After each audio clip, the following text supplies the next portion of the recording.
ನಮಸ್ತೆ ಮಿತ್ರರೇ. ಮಾವಿನ ಹಣ್ಣಿನ ಸೀಸನ್. ಕಳೆದ ಬಾರಿಯ ಮಾವಿನ ಹಣ್ಣಿನ ಸೀಸನ್ನಲ್ಲಿ ತೆಂಗಿನಕಾಯಿಯನ್ನು ಬಳಸಿ ಒಂದು ರುಚಿಕರವಾದ ಕರಾವಳಿ ಶೈಲಿಯ ಮಾವಿನ ಹಣ್ಣಿನ ಸಾರನ್ನು ಮಾಡಿದ್ದೆ. ಈ ಬಾರಿ ಒಂದು ಬಹಳ ರುಚಿಕರವಾದ ಹಾಗೂ ನಾಲಿಗೆಗೆ ಬಹಳ ಖುಷಿಯನ್ನು ಕೊಡುವಂತಹ ಒಂದು ಮಾವಿನ ಹಣ್ಣಿನ ಸಿಂಪಲ್ ಆದ ಕ್ವಿಕ್ಕಾಗಿ ಮಾಡುವಂತಹ ಸಾರನ್ನು ಮಾಡಿದ್ದೇನೆ. ಕರಾವಳಿಯವರಿಗೆ ಈ ಸಾರಿನ ಬಗ್ಗೆ ಗೊತ್ತಿರಬಹುದು, ಯಾರಿಗೆ ಗೊತ್ತಿಲ್ಲ ಅಂಥವರಿಗೆ ಈ ಒಂದು ಕಾಟು ಮಾವಿನ ಹಣ್ಣಿನ ಬಹಳ ರುಚಿಕರವಾದ ಸಾರು. ಹಾಗಾದರೆ ಯಾರೆಲ್ಲ ನನ್ನ ಚಾನಲನ್ನು ನೋಡ್ತಿದ್ದೀರಿ, ಯಾರೆಲ್ಲ ಇನ್ನೂ ಸಬ್ಸ್ಕ್ರೈಬ್ ಮಾಡಿಲ್ಲ, ದಯವಿಟ್ಟು ಸಬ್ಸ್ಕ್ರೈಬ್ ಮಾಡಿ ಸಪೋರ್ಟ್ ಮಾಡಿ ಅಂತ ಹೇಳುತ್ತಾ ಬನ್ನಿ ಈ ರುಚಿಕರವಾದ ಕಾಟು ಮಾವಿನ ಹಣ್ಣಿನ ಸಾರನ್ನು ಹೇಗೆ ಮಾಡುವುದು ಎಂದು ನೋಡೋಣ. ನಮಸ್ತೆ ಮಿತ್ರರೇ. ಇವತ್ತು ಈ ಕಾಟು ಮಾವಿನ ಹಣ್ಣನ್ನು ಉಪಯೋಗಿಸಿ ಒಂದು ಕರಾವಳಿ ಶೈಲಿ ಅಂದರೆ ಮ್ಯಾಂಗ್ಳೂರ್ ಶೈಲಿಯ ಒಂದು ರುಚಿಕರವಾದ ಗ್ರೇವಿಯನ್ನು ಮಾಡೋಣ. ಅಂದರೆ ಮಂಗಳೂರಿನ ಕಾಟು ಮಾವಿನ ಹಣ್ಣಿನ ರಸ ಅಂತ ಹೇಳ್ಬೋದು. ಇದಕ್ಕೆ ತೆಂಗಿನಕಾಯಿ ಯೂಸ್ ಮಾಡಲಿಕ್ಕೆ. ಈಗ ನಾನು ಎಷ್ಟು ನಿಮಗೆ ಬೇಕೋ ಅಷ್ಟು ತೆಂಗಿನ ಕಾಟು ಮಾವಿನ ಹಣ್ಣನ್ನು ತೆಗೆದುಕೊಳ್ಬೋದು. ಈ ರೀತಿಯ ಮಾವಿನ ಹಣ್ಣು ಸಹ ಆಗ್ತದೆ ನೋಡಿ. ಇದು ಸಹ ಕಾಟು ಮಾವಿನ ಹಣ್ಣೆ.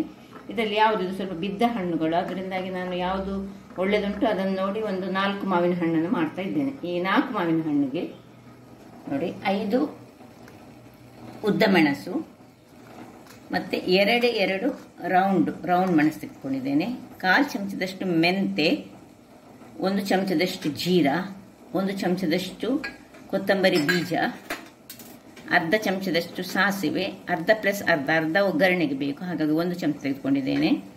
ಸ್ವಲ್ಪ ಒಗ್ಗರಣೆಗೆ ನಮ್ಮದು ಬೆಳ್ಳುಳ್ಳಿ 4 ಪಾಡ್ಗಳು, 1 ನೀರುಳ್ಳಿ ಬೇಕು, ಸ್ವಲ್ಪ ಕರಿಬೇವಿನ ಸೊಪ್ಪು ಮತ್ತು ಈ ಬೆಲ್ಲ. ಅಂದರೆ ಇದು ಹುಳಿ ತುಂಬ ಇದ್ದರೆ ಕಾಟು ಮಾವಿನ ಹಣ್ಣು ಹುಳಿ ಸಿಹಿ ಮಿಶ್ರಿತ ಇರ್ತದೆ, ಅದರಿಂದಾಗಿ ಸ್ವಲ್ಪ ಬೆಲ್ಲ.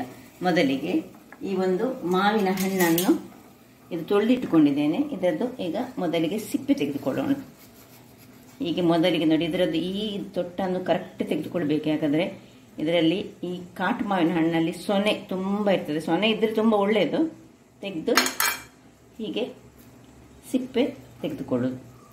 ಸಿಪ್ಪೆ ತೆಗೆದುಕೊಂಡು ಸಿಪ್ಪೆಯನ್ನು ಸಪರೇಟ್ ಮಾಡ್ಕೊಳ್ತೇನೆ ನಾನು. ಮೊದಲಿಗೆ ಕೊನೆಯ ಮಾವಿನ ಹಣ್ಣಿನ ಸಿಪ್ಪೆಯನ್ನು ತೆಗೆದಿದ್ದೇನೆ. ಈಗ ಸಿಪ್ಪೆಯನ್ನು ಹೀಗೆ ತೆಗೆದು ಇದನ್ನು ಇದರಲ್ಲಿ ಹಾಕ್ಕೊಂಡು ಈ ಸಿಪ್ಪೆಯನ್ನು ಕುಯಿಸಿಕೊಳ್ಬೇಕು. ಸಿಪ್ಪೆಯಲ್ಲಿರುವಂತಹ ಈ ರಸಗಳೆಲ್ಲ ಇದರಲ್ಲಿ ಬರಬೇಕು.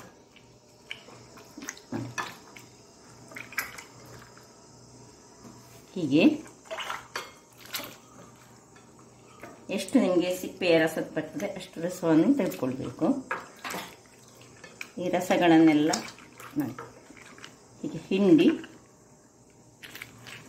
ಇದು ಬೇಡ, ಇದು ಡಿಸ್ಕಾರ್ಡ್ ಮಾಡಲಿಕ್ಕೆ ನಮಗೆ. ಕೆಲವರು ಇದನ್ನು ಸಹ ಅದರ ಒಟ್ಟಿಗೆ ಕಟ್ ಮಾಡಿ ಹಾಕ್ತಾರೆ, ನಾನು ಇದನ್ನು ಡಿಸ್ಕಾರ್ಡ್ ಮಾಡ್ತೇನೆ. ಇನ್ನು ಇದನ್ನೊಂದು ಪಾತ್ರೆಗೆ ಹಾಕೊಳ್ಳೋಣ. ನೋಡಿ ಅಡಿಯಲ್ಲೆಲ್ಲ ಏನಾದರೂ ಇದ್ದರೆ ಅದನ್ನು ತೆಗೆದುಕೊಳ್ಬೇಕು.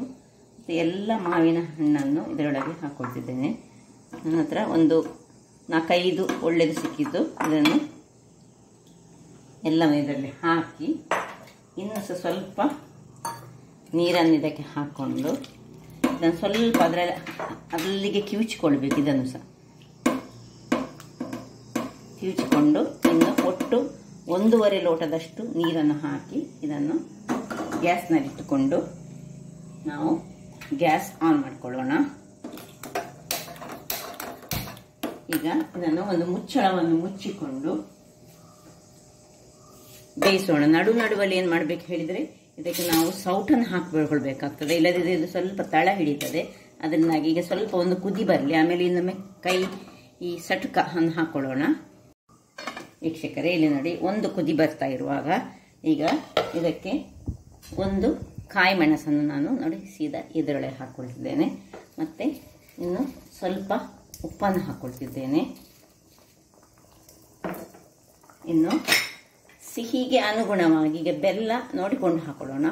ಇದು ತುಂಬ ಸಿಹಿ ಮಾವಿನ ಹಣ್ಣಾದರೆ ಅಷ್ಟು ಬೇಡ, ಆದರೆ ಬೆಲ್ಲದ ಅಗತ್ಯ ಉಂಟು. ಸ್ವಲ್ಪ ಬೆಲ್ಲವನ್ನು ಹಾಕ್ಕೊಂಡು ಸ್ವಲ್ಪ ಕೈ ಆಡಿಸೋಣ. ಯಾಕೆ ಹೇಳಿದರೆ ಇಲ್ಲದಿದ್ದರೆ ತಳ ಹಿಡಿಯುವ ಚಾನ್ಸಸ್ ಇರ್ತದೆ. ಮಾವಿನ ಹಣ್ಣು ಬೇಗ ತಳ ಹಿಡಿಯುವುದು.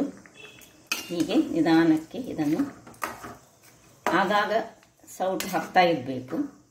ಈಗ ಇದನ್ನು ಆಚೆಯ ಗ್ಯಾಸಿಗೆ ನಾನು ಶಿಫ್ಟ್ ಮಾಡ್ತಿದ್ದೇನೆ. ಇದರಲ್ಲಿ ಮಸಾಲೆ ಹುರಿಯೋಣ. ನೋಡಿ, ಇದನ್ನು ಆಚೆ ಗ್ಯಾಸಿಗೆ ಇಟ್ಟುಕೊಂಡು ಇಲ್ಲಿ ನಾನು ಒಂದು ಕಬ್ಬಿಣದ ಬಾಣಲೆಯನ್ನು ಇಟ್ಟಿದ್ದೇನೆ. ಇದು ಬಿಸಿ ಆಗಲಿ. ಇದು ಈಗ ಬಿಸಿ ಆಯಿತು ನೋಡಿ. ಈಗ ಇಲ್ಲಿ ನಾನು 5-6 ಉದ್ದ ಮೆಣಸನ್ನು ಹಾಕ್ಕೊಳ್ತಿದ್ದೇನೆ.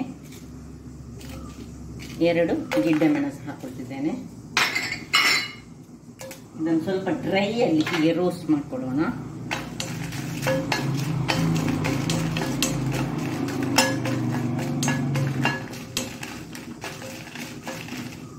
ಹೀಗೆ ಸ್ವಲ್ಪ ರೋಸ್ಟ್ ಆಗುವಾಗ, ಇದು ನೋಡಿ ಸ್ವಲ್ಪ ಉಪ್ಪುವಾಗ, ಇದಕ್ಕೆ 1 ಚಮಚ ಕೊತ್ತಂಬರಿ ಬೀಜ ಹಾಕ್ಕೊಳ್ತಿದ್ದೇನೆ. 1 ಚಮಚದಷ್ಟು ಜೀರಾ, 1/4 ಚಮಚದಷ್ಟು ಮೆಂತೆ, ಮತ್ತೆ ಉರಿ ಸಣ್ಣದಿರಲಿ 1/4 ಚಮಚದಷ್ಟು ಸಾಸಿವೆ, 1/4 ಅಥವಾ ಅರ್ಧ ಚಮಚದಷ್ಟು ಸಾಸಿವೆ ಸಾಕು.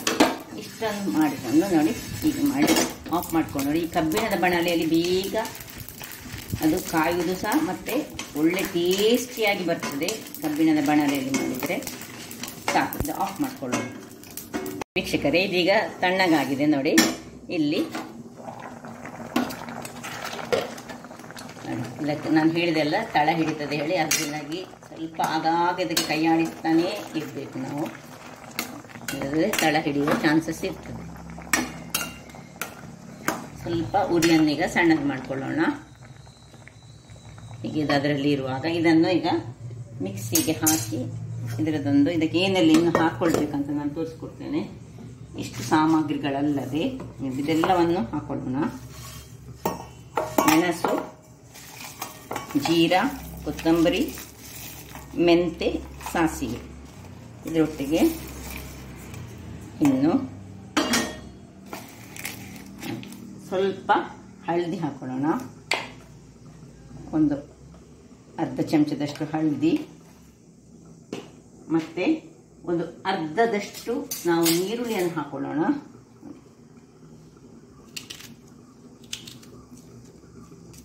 ಅರ್ಧ ಅಥವಾ 1 ನೀರುಳ್ಳಿ ಹಾಕಿದ ಯಾಕಂದ್ರೆ ನಾವು ತೆಂಗಿನ ತುರಿಯನ್ನು ನಾವು ಹಾಕೊಳ್ತಾ ಇಲ್ಲಲ್ಲ, ಅದರಿಂದಾಗಿ ಒಂದು ನೀರುಳ್ಳಿ ಹಾಕಿದರೆ ಬಹಳ ಒಳ್ಳೆಯದು. ಯಾಕಂದರೆ ಸ್ವಲ್ಪ ಗ್ರೇವಿ ತುಂಬ ಬರ್ತದೆ ನಮಗೆ. ಅದರಿಂದಾಗಿ ನಾನು 1 ನೀರುಳ್ಳಿಯನ್ನು ಹಾಕ್ಕೊಳ್ತಿದ್ದೇನೆ. ಒಂದು ಇಡೀ ಹದ ಸೈಜಿನ 1 ನೀರುಳ್ಳಿ. ಇಷ್ಟನ್ನು ಹಾಕಿ ಇದಕ್ಕೆ ಸ್ವಲ್ಪ ನೀರನ್ನು ಹಾಕಿ ಇದನ್ನೊಂದು ಪೇಸ್ಟ್ ಮಾಡಿ ತರ್ತೇನೆ. ವೀಕ್ಷಕರೇ, ಇಲ್ಲಿ ನೋಡಿ, ಒಳ್ಳೆ ಫೈನಾದ ಪೇಸ್ಟ್ ನೋಡಿ ರೆಡಿ ಆಯಿತು. ಇಲ್ಲಿ ನಮ್ಮದು ಇದು ಕುದ್ದು ಸಹ ರೆಡಿಯಾಗಿದೆ. ಇಲ್ಲಿ ಒಮ್ಮೆ ಬೇಕಿದ್ರೆ ನೀವು ಚೆಕ್ ಮಾಡ್ಕೊಳ್ಬೋದು, ಉಪ್ಪು ಹುಳಿ ಖಾರ ಎಲ್ಲ ಸರಿ ಉಂಟಾ ಅಂತ. ಅಂದರೆ ಹುಳಿ ಅದರಲ್ಲಿರ್ತದೆ ನೋಡಿ. ಹೀಗೆ ಚೂರು ಚೆಕ್ ಮಾಡಿ, ಉಪ್ಪು ಕಡಿಮೆ ಇದ್ದರೆ ಉಪ್ಪನ್ನು ಹಾಕ್ಕೊಳ್ಬೋದು. ಈಗ ಇನ್ನು ಇದಕ್ಕೆ ಸೀದಾ ಈ ಮಸಾಲೆ ಇದನ್ನು ಇದಕ್ಕೆ ಶಿಫ್ಟ್ ಮಾಡ್ಕೊಳ್ಬೋದು. ಏನು ಘಮ ಪರಿಮಳ ಬರ್ತದೆ. ಸಾಸಿವೆ ಜೀರ ಎಲ್ಲ ಇದಕ್ಕೆ ಸೇರಿದರೆ ಅದು ಅದರ ಮಂಗಳೂರಿನ ಒಂದು ಕರಿಯ ವಿಶಿಷ್ಟತೆಯೇ ಬೇರೆ. ಅದರ ಪರಿಮಳ ಒಂದು ಬಹಳ ಖುಷಿಯನ್ನು ಕೊಡುವಂತಹದ್ದು. ಇದು ತೆಂಗಿನಕಾಯಿ ಬಳಸಲಿಕ್ಕಿಲ್ಲ. ಇದರ ಮಸಾಲೆ ಕೇವಲ ನೀರುಳ್ಳಿ ಮಾತ್ರ ಇದಕ್ಕೆ ಸ್ವಲ್ಪ ಮಸಾಲೆಯನ್ನು ಕೊಡುವಂತಹದ್ದು. ಇನ್ನು ಇದಕ್ಕೆ ಸ್ವಲ್ಪ ನೀರನ್ನು ಸೇರಿಸ್ಕೊಳ್ಳೋಣ. ಇದಕ್ಕೊಂದು ಗಮ್ಮತ್ತಿನೊಂದು ಒಗ್ಗರಣೆ ಸಹ ಕೊಡ್ಲಿಕ್ಕೆ ಉಂಟು. ಆಮೇಲೆ ಈಗ ಇದರಲ್ಲಿ ನೋಡಿ, ಇದಕ್ಕೆ ಸ್ವಲ್ಪ ನೀರನ್ನು ಸೇರಿಸ್ಕೊಂಡು ನಾನು ಸೇರಿಸ್ಕೊಳ್ಳೋಣ. ತುಂಬ ನೀರಾಗಬಾರ್ದು ಇದು. ಈ ಒಂದು ಮಾವಿನ ಹಣ್ಣಿನ ಪದಾರ್ಥ, ಮಾವಿನ ಹಣ್ಣಿನಿಂದ ಬಗೆ ಬಗೆಯ ಪದಾರ್ಥವನ್ನು ನಾವು ಕರಾವಳಿಗೆ ಮಾಡ್ತೇವೆ. ಇನ್ನೊಂದು ಈ ತೆಂಗಿನಕಾಯಿಯನ್ನು ಫ್ರೈ ಮಾಡಿದಂತಹ ಪದಾರ್ಥ ಸಹ ಬಹಳ ರುಚಿಕರವಾಗಿ ಬರ್ತದೆ, ಬಹಳ ಪರಿಮಳಯುಕ್ತವಾಗುವುದು. ಈ ತೆಂಗಿನಕಾಯಿಯನ್ನು ಫ್ರೈ ಮಾಡಿ ಈ ಮಾವಿನ ಹಣ್ಣಿನ ಪದಾರ್ಥವನ್ನು ಮಾಡ್ತೇವೆ ನಾವು. ಅದು ಬಹಳ ಚೆನ್ನಾಗಿ ಬರ್ತದೆ ನೋಡಿ. ಹೀಗೆ ಇದು ನನಗೆ ಒಳ್ಳೆ ಕುದಿಲಿಕ್ಕೆ ಬಿಡುವ. ಇದು ಇಲ್ಲಿ ಕುದೀತಾ ಇರಲಿ. ಸ್ವಲ್ಪ ಉರಿ ಸಣ್ಣದಿಟ್ಟು ಇಲ್ಲಿ ನಾವು ಒಗ್ಗರಣೆಗೆ ರೆಡಿ ಮಾಡಿಕೊಳ್ಳೋಣ. ಒಂದು ಸಣ್ಣ ಒಗ್ಗರಣೆ ಬಾಣಲೆಯಲ್ಲಿ ಇಟ್ಟುಕೊಂಡಿದ್ದೇನೆ. ಒಂದು 3 ಚಮಚಗಳಷ್ಟು ಎಣ್ಣೆ ಹಾಕೊಳ್ಳೋಣ. ಸ್ವಲ್ಪ ಎಣ್ಣೆ ಇದಕ್ಕೆ ಜಾಸ್ತಿ ಬೇಕಾಗ್ತದೆ. ಹಾಗೂ ಇಲ್ಲಿ ನೋಡಿ ಈ ಬೆಳ್ಳುಳ್ಳಿಯನ್ನು ಹೀಗೆ ಜಜ್ಜಿಕೊಳ್ಳೋಣ. ಒಂದು 3 ಬೆಳ್ಳುಳ್ಳಿಯ 4 ಬೆಳ್ಳುಳ್ಳಿಯ ಜಜ್ಜಿಕೊಂಡು ಇದಕ್ಕೆ ಹಾಕೊಳ್ಳೋಣ. ಇನ್ನು ಬೆಳ್ಳುಳ್ಳಿ ಸ್ವಲ್ಪ ಕೆಂಪಗಾಗಬೇಕದು, ಒಳ್ಳೆ ಕೆಂಪಗಾಗಲಿ. ಕೆಂಪಗಾಗುವಾಗ ಈ ಕರಿಬೇವಿನ ಸೊಪ್ಪು, ಕೊನೆಗೆ ಸಾಸಿವೆಯನ್ನು ಹಾಕ್ಕೊಳ್ತಿದ್ದೇನೆ. ಇನ್ನು ಒಂದು 2 ಮೆಣಸು ಹಾಕೊಳ್ಳೋಣ.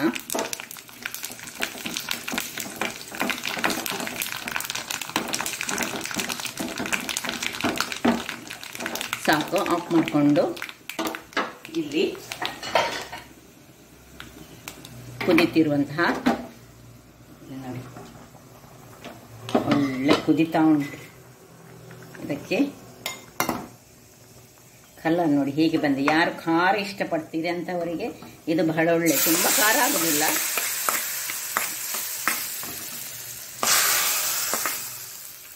ರೆಡಿ ಆಯ್ತು, ಪದಾರ್ಥ ರೆಡಿ ಆಯ್ತು. ಇನ್ನು ಆಫ್ ಮಾಡ್ಕೊಳ್ತಿದ್ದೇನೆ. ಇನ್ನು ಸರ್ವಿಂಗ್ ಟೈಮ್. ವೀಕ್ಷಕರೇ, ಸರ್ವ್ ಮಾಡೋಣ. ನೋಡಿ ಹೇಗೆ ಬಂದಿದೆ ನೋಡಿ. ಇದೊಂದು ಬೆಳಿಗ್ಗೆ ಹೊತ್ತಲ್ಲಿ ಮಾಡಿದರೆ ಮಧ್ಯಾಹ್ನದ ಹೊತ್ತಿಗೆ ಅಂತೂ ಸೂಪರ್ ಆಗಿ ಬರ್ತದೆ.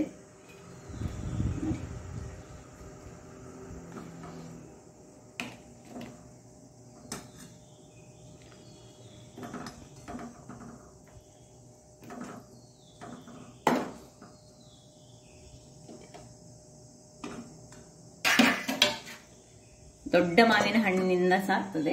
ಕಾಟು ಮಾವಿನ ಹಣ್ಣಲ್ಲಿ ಇದು ತುಂಬ ಚೆನ್ನಾಗಿ ಬರುವುದು. ಹಾಗಾದರೆ ನೋಡಿದ್ರಲ್ಲ ವೀಕ್ಷಕರೇ, ನಾನು ಹಿಂದಿನ ವಿಡಿಯೋದಲ್ಲಿ ಇನ್ನೊಂದು ಬಗೆಯದನ್ನು ಹೋದ ವರ್ಷ ನಾನು ಮಾಡಿ ತೋರಿಸ್ತೇನೆ. ಇದು ಇನ್ನೊಂದು ರೀತಿಯದ್ದು.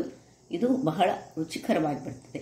ಹಾಗಾದರೆ ನನ್ನ ಈ ಕುಕಿಂಗ್ ಚಾನಲ್ ನಿಮಗೆ ಇಷ್ಟ ಆದರೆ ಬೋಳು ಸುವರ್ಣ ಚಾನಲನ್ನು ಲೈಕ್ ಮಾಡಿ, ಶೇರ್ ಮಾಡಿ ಹಾಗೂ ಸಬ್ಸ್ಕ್ರೈಬ್ ಮಾಡಿ ಹಾಗೂ ನನ್ನ ಇನ್ಸ್ಟಾಗ್ರಾಮ್ ಪೇಜನ್ನು ಫಾಲೋ ಮಾಡಿ. ಧನ್ಯವಾದ.